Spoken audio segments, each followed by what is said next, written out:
do, guys? Manjoume here, and today I will be giving you my week's review of the Sony Ericsson Walkman W518a flip phone. Weighing in at 98 grams, it certainly won't make your arms tired. The 2.2-inch display is very much by today's standards, but back in 2009 when this was released, you already had the iPhone's 3.5-inch display, so it's still pretty small even back then. That said, it is a flip phone, and its appeal isn't really having a large screen. Rather, it's from its compact form and usability as a phone. Now, early on, second time I booted up this phone, let's just turn on because there is a sensor on it. I think just accelerometer, and when it feels that, turn on the screen. What happened was there would be a dead pixel right in the middle there, and a couple days later it went away. Not really sure what that's about, but that is notable, and that did happen. With an OLED display sporting a resolution of 128 by 36 pixels, it looks nice enough, and I could read messages just fine. As for my theme, I went for the Walkman theme, as this is a Walkman branded phone. And you can see the movement in the background there.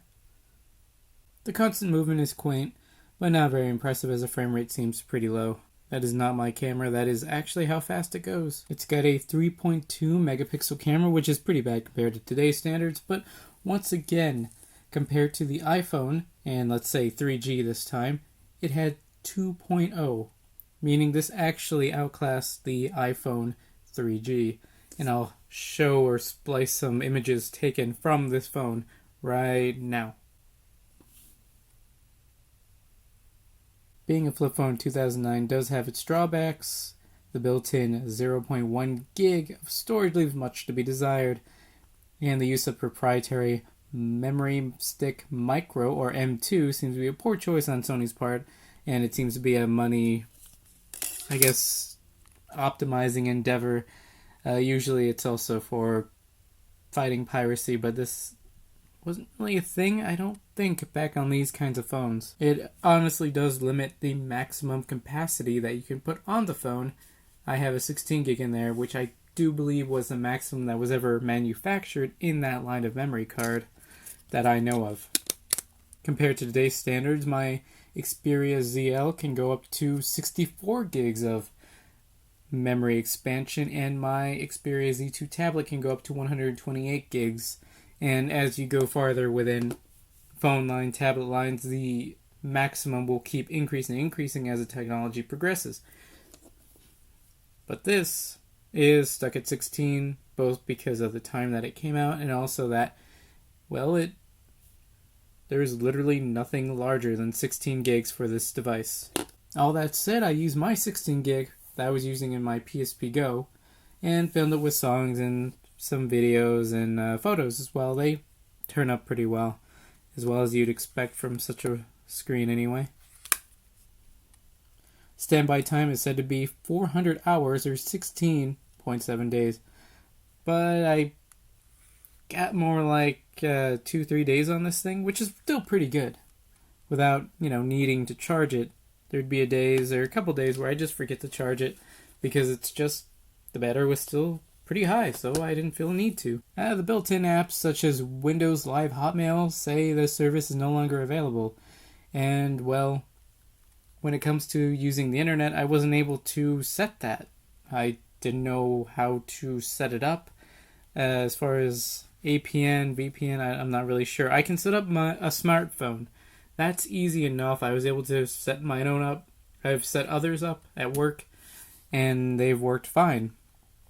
But these old flip phones work a little differently, and they need different settings for each thing, and I just never figured it out. So the most I was able to do with this was make calls and send and receive text messages, but not multimedia messages. Which, maybe if I could have, this would have been a better value, but I just could not figure it out for the life of me. Texting is something that left a lot to be desired. You're back to using the keypad, and if you want to type in the word bad, you'd have to hit 2 twice, wait a second, or press over, press 2, and then press 3 instead of going BAD. It's fun at first to do it, but then after a while you're realizing that if you want to say something substantial, you're going to be there a while. typing it out. Call quality does seem pretty good. When I did talk on the phone with people, they did not seem to notice it was a different phone, or a worse phone at least. They didn't complain or ask me to repeat what I had said, which is a good thing.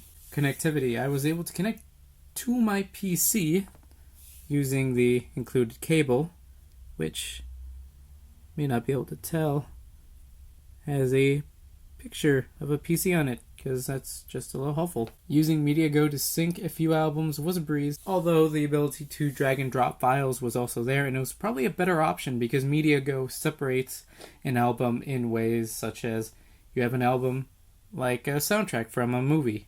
Different artists, it'll separate them into all those different artists, and then each artist, it'll have that album, instead of being that album, all the songs. It's a little convoluted, but as long as you go, when you're trying to listen to it, just go to the album, you'll be fine. Now, while we are on the subject of the icons, once again, we see headphones on the headphone adapter and a lightning bolt on the charger. The process of syncing to my computer was very usable, coming from a world where the micro USB is a standard in most devices: phone, tablet, smartwatch, PS4 controller, the newest iteration of the Vita. I don't personally have it, but it is there. Going back to the days of a proprietary cable, well, it seems like a big step back. I'm uneasy to use such cables because I feel, well, if this one breaks, I'm out of luck, because I'll have to go to a specialty shop or search specifically online for this. If one of my USB cables breaks, I have several more. Nowhere does this feel more true than the charger. Once again, being proprietary means if I did forget to charge this thing for a few days and it was out of charge and I don't have this cable with me, I'm out of luck. Normally, with my regular smartphone that uses a micro USB, if I need a charge, borrow a charger from someone and I'm good to go. Not much to it. The lack of a built-in 3.5mm jack is pretty apparent because it means you need to carry this around with you in your pocket. As well as when it's in your pocket, sometimes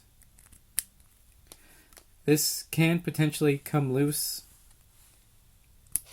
Not too likely, but it is a bit of a nuisance. And I never had to undo this tie because this length with my normal headphones was more than enough already. Actually, it was probably a little too long.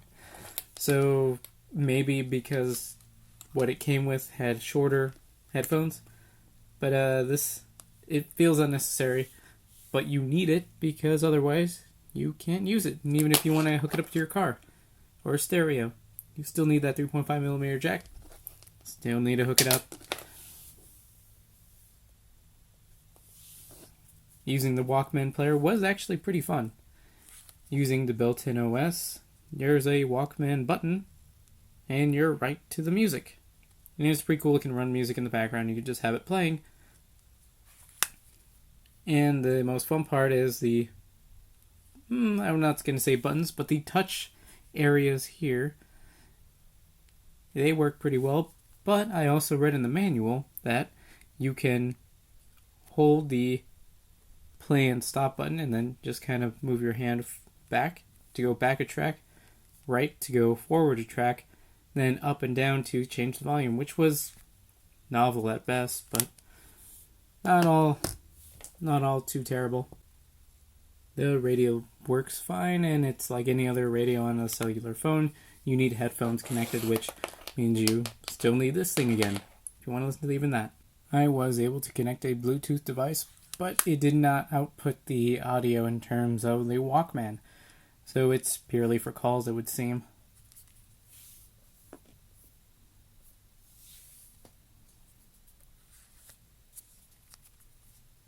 In the end, I probably wouldn't recommend doing this if you have any other alternatives, be it smartphone or otherwise.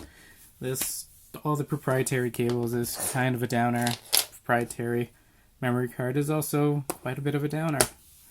Honestly, it worked as a phone, and if you just need a phone, then it's great. If you need texting and anything else, I would say don't do it. Well, that's all for today, guys. See you next time of Will It Do? I'm gonna say today it won't do. Manjoume out.